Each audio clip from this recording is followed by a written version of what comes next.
Have you ever heard the story about the Zen master and the little boy? Did you see that movie? It goes like this. A boy's father bought him a horse for his 14th birthday, and everyone in the village said, "Isn't that wonderful? The boy got a horse." And the Zen master said, "We'll see."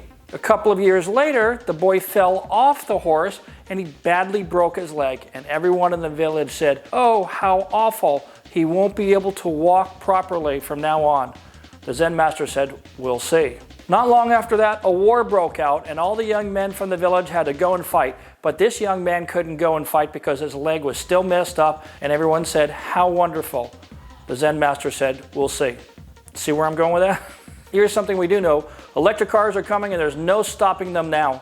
Up until now, we didn't know how much longer muscle cars would survive, but we now know that date. That story's coming up right after the break. Although I love playing with cars, I actually have other hobbies, believe it or not. Building models has been a hobby of mine since I was 10 years old. I still build models today, focusing mostly on World War II ships, but some of these models take me more than 120 hours to build. And frankly, I find that I don't have that much time to dedicate to building my fleet anymore. So I was thrilled when I learned about this new company called UGears. UGears makes wooden puzzles that are similar to models, but they can be assembled without glue and without special tools. Most puzzles can be built in 3 to 15 hours, which is less than a weekend. There are over 100 different models from which you can choose, including cars, trains, a fully functional clock, and even a musical instrument. UGears models are a great gift for adults who enjoy doing things with their own hands. Assembling these puzzles is fun and challenging, and I feel a great sense of pride when I finish one and it actually looks like the picture. So if you're into puzzles, building models, or just like to tinker or create things with your hands, you really need to check out UGears. They're just so much more fun than conventional puzzles. You can use the link below to browse through more than 100 different puzzles. You can also use the link in my video description to unlock a special discount offer. Order soon if you want to get them before Christmas though. I've long been saying that we are witnessing the golden age of muscle cars as we know them. That's not just some grumpy old man talking. The fact is that when electric cars take over the streets, never again will we hear the thump of an aggressive camshaft, the whine of a supercharger, or the of a blow-off valve, or any of those pop and crackle maps you guys have been putting on your cars, right? That'll all be gone, right? Instead, our thundering V8s and V12s will be emasculated and replaced with artificially synthesized soundtracks that will sound more like a Jetsons cartoon than a performance car.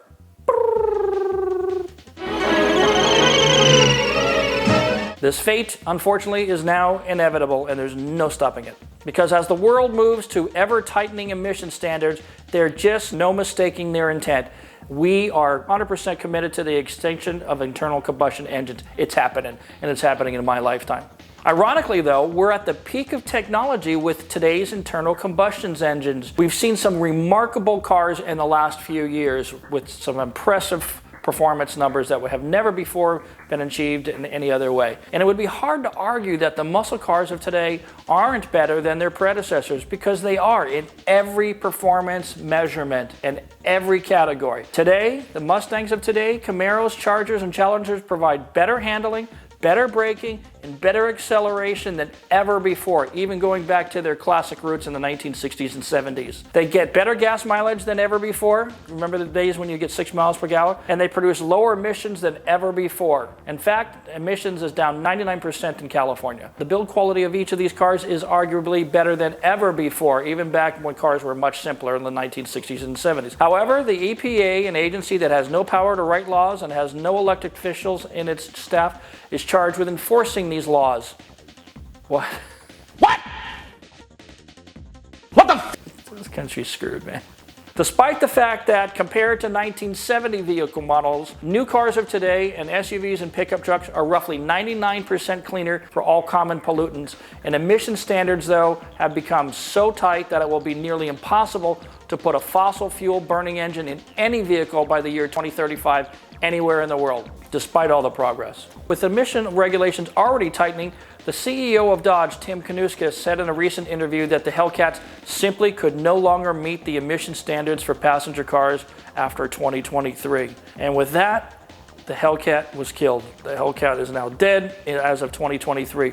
All passenger cars using that engine will also be dead. The Hellcat engine would still be available, though, in the Ram 1500 TRX and Cherokee Trackhawk, but only till 2023, and then after that, that 700 horsepower engine from the Hellcat is just going to be gone from across all of their platforms. The engine lives on temporarily in these trucks and SUVs at least that one more year, but emission standards are different from trucks and SUVs to passenger cars, so that's why they get a one-year reprieve. And so the Hellcat will disappear altogether in 2024. Just gone, done, finished.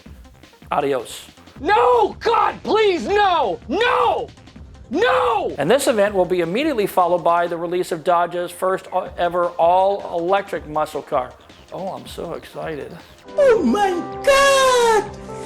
Wow! Actually, I think it's going to be a badass thing, but we'll see. Dodge's CEO also said in the same interview that electrification is the natural evolution of performance, and muscle cars and any technology that puts more power in the hands of drivers and makes them go faster deserve to be leveraged. In plain English, if we don't use electric cars, we have to cancel the cars altogether and we'll have no more muscle cars. So you either embrace the electric power for muscle cars or you just stop making muscle cars at all. They were not going to do that because they're smart. Also in the same interview, Dodge hinted at 0 to 60 times as quick as 2 seconds. That sounds great, except these new electric cars won't make any of the cool sounds other than an electronic whir. So it begs the question, is a muscle car really a muscle car if it doesn't make any sound?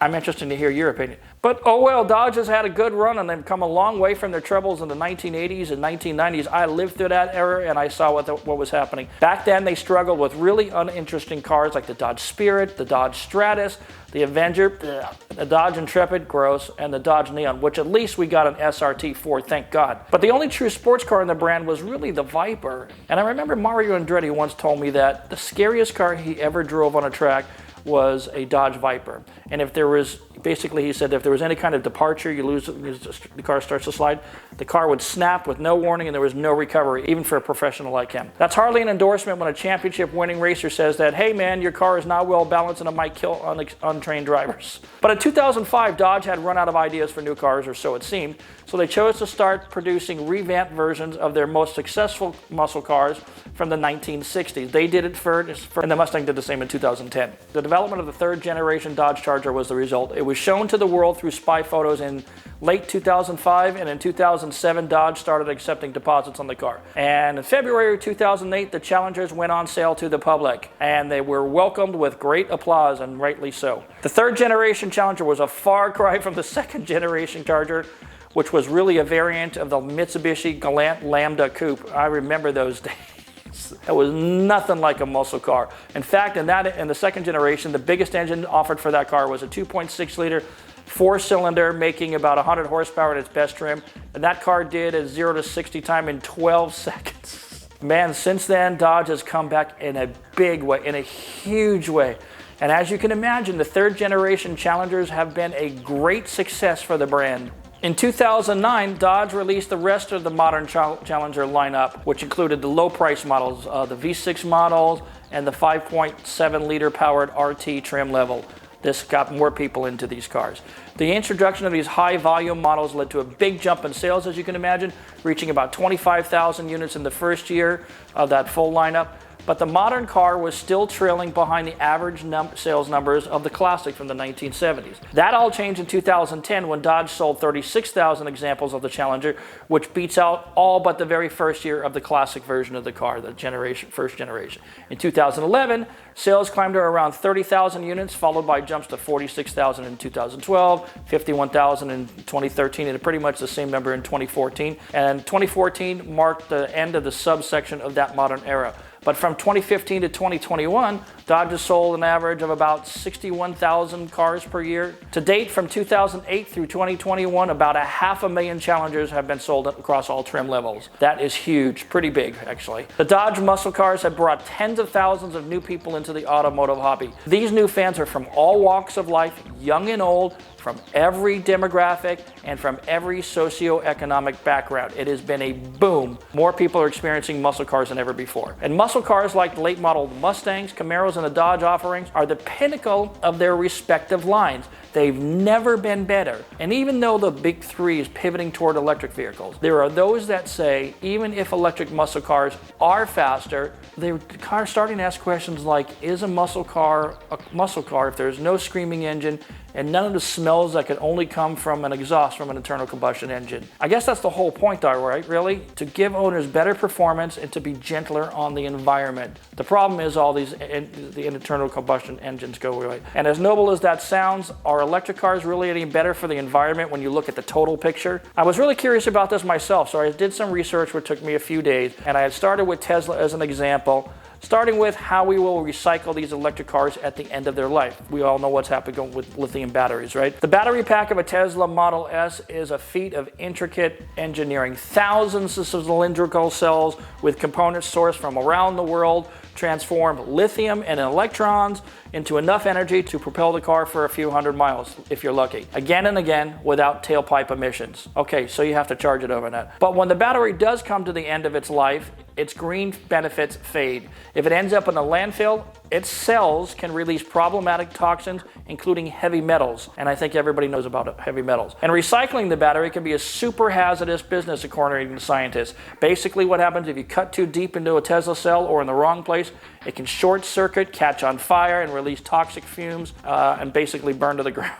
We've seen all the videos on YouTube, right? And that's just one of the many problems confronting researchers and scientists who are basically trying to figure out how to tackle an emerging problem that's just going to get bigger, because how are we going to recycle the millions of electrical vehicle batteries that manufacturers expect to produce over the next few decades? It's a huge number. The fact is that current EV batteries are really not designed to be recycled, according to scientists. That was never on the agenda. Now, that wasn't much of a problem when we had a few EVs on the road and they were rare, but now the technology is really starting to take off. As more and more car makers phase out their combustion engines, industry analysts predict that at least 145 million EVs will be on the road by 2030. That's only 9 years away, 8 years away, really. And people are starting to realize that this is going to be a serious issue. Remember the days of paper and plastic? I grew up with that era. Back then, they said you got to get rid of your paper bags because it's tearing down the rainforest. We'll go to plastic. It's better for the environment. Now they're telling us the opposite. So the government's got their head up their ass in every country in the world. So now governments are scrambling and they're inching toward requiring some level of recycling of these batteries or these cars. And in 2018, China finally imposed new rules aimed at promoting the reuse of EV battery components. When it comes to pollution, countries like China and India have a terrible track record, and I wouldn't rely on them to be environmentally friendly or lead the charge in doing so. The European Union, however, is expected to finalize its first requirements very soon, if they haven't done so already. I wasn't able to find any information on that. In the United States, the federal government has yet to advance recycling mandates, but you can bet that it's coming, including a state here in California, one of the several states, the nation's largest car market. California is exploring its own set of rules. What a surprise. And so what do we end up with? A world where gasoline cars fade into the sunset when they're at their very best gas mileage and best emissions levels ever. But are they really greener when you consider where the electricity comes from to build these cars? A study from MIT, everybody knows about MIT, right? They basically found that the battery and fuel production for an EV generates higher emissions than the manufacturing of a gasoline-powered engine. But those higher environmental costs are offset by the EV's superior energy efficiency over time. Hold up.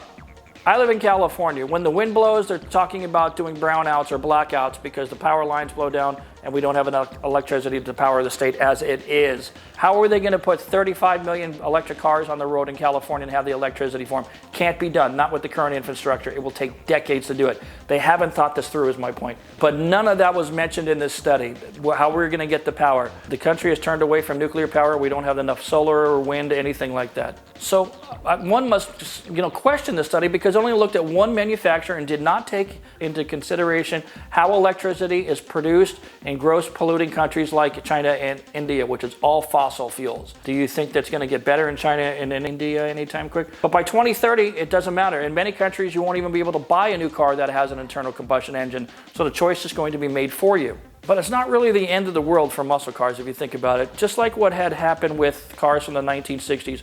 When all sales of gas cars end around 2030, a cottage industry will sprout up to support all the muscle cars of today. So cars that are being bought today, like Hellcats from 2021, probably will survive to 2070, or maybe even beyond, like a lot of old classic cars do now. But I have to wonder what a last year low-mile Hellcat will sell for in 2070. It doesn't matter, I'll be dead, but all the other muscle cars will be gone soon too, and so all we'll have is electric cars. All these considerations and challenges have been reviewed by governments all around the world, and we no longer have a voice. Electric cars are coming whether we like it or not. Will there be more fun than their gasoline-powered predecessors? As the Zen Master said, we'll see.